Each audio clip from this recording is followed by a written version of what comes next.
Salutare și bine v-am găsit, eu sunt Rareș, iar astăzi am să vă prezint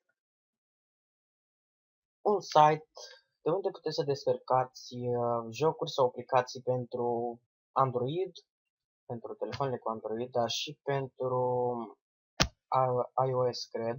Nu știu sigur, nu posed telefon cu sistemul de operare iOS, posed telefon cu Android 4.0.2, Sandwich, iar o să vă arăt o variantă pe care o folosesc eu, în cazul meu, ca să descarc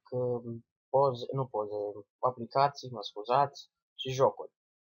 Mă duc pe Google, după aia mai deschidem un ăsta, o pagină, și îmi scriem Play Magazine, în cazul meu, sau Magazine Play, dar bine, o să ne bage în Google Play, dar nu e o problemă. Și uite, să zicem că voi căuta un joc, nu știu, care costă bani,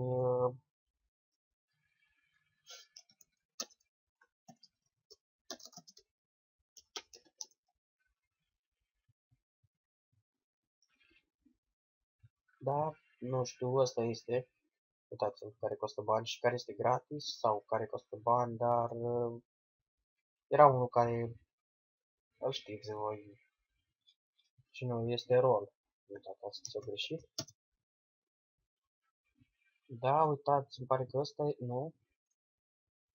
Unde ești, mă? Mă rog, e undeva pe aici și costă bani.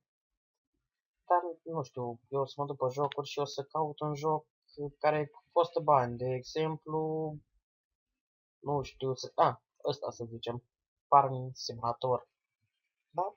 Mă voi duce aici și voi scrie APK, ce mama mea de asta apare doar pentru așa, Mania.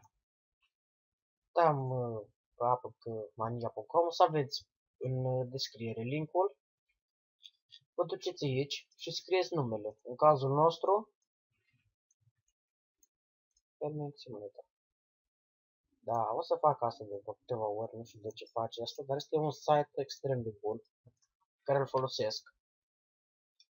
Și uitați, este aici jocul, dați click pe el, aveți aici niște indicații, specificații și uitați Android, da?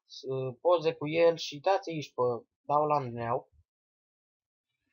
Așteptați să se încarce, eu l-am mai luat odată, dar o să vă arăt cum se face ca să nu fie dubii.